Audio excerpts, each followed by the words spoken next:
and injuring an additional 390 individuals. I want to emphasize that number again. 320 Americans were killed in this disaster. We as a nation will never be able to express our full gratitude to all those deceased and their families for their dedication, service, and sacrifice. In times of crisis, the true character of a nation is revealed through the courage and the resolve of its citizens. The collective response to World War II exemplifies the indomitable spirit of the American people, who in the face of unprovoked aggression stood united in defense of liberty. We often discuss World War II with the benefit of hindsight, viewing our victory as inevitable, as if the march of progress is indeed unavoidable. But our eventual victory was not inevitable, even with 13 months left in the war in the Pacific. There is nothing inevitable about the relentless valor of our people, the American people, shown repeatedly throughout times of crisis. Then, as now, the true strength of our Navy is not in our ships, our submarines, our aircraft, but our people and their spirit and dedication to our nation's ideals.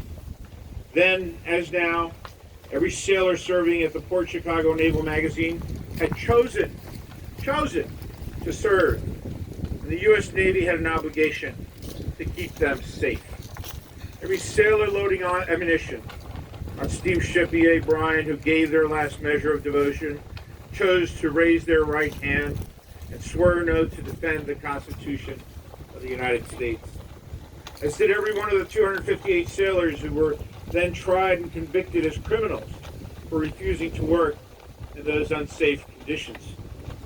That horrific explosion was etched in the hearts of a nation already grappling with the horrors of war. Most of these fallen heroes were African American men, their sacrifice echoing unheard amidst the deafening silence of official reports. Sailors, traumatized by the blast and deeply troubled by the unsafe working conditions, refused to return to a literal death trap. They weren't rebelling. They were pleading for their very lives, the lives of their fellow sailors. Theirs was a desperate act of self-preservation, a refusal to be complicit in further destruction and bloodshed.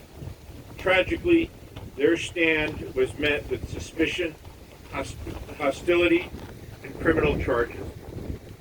The subsequent general court-martial of 50 sailors for mutiny and summary court-martials of 208 others for disobeying orders labeled the 258 of them as criminals. These men, who had sworn an oath to defend their nation, were now ostracized, their voices drowned out by the roar of a system unwilling to acknowledge its very own failings. The 50 mutiny defendants were each sentenced to 15 years hard labor and suffered imprisonment until released in early 1946, long after the war was over. I often wonder what was going through their minds on Victory Day. Those convictions on court-martials in 1944 cast a long shadow.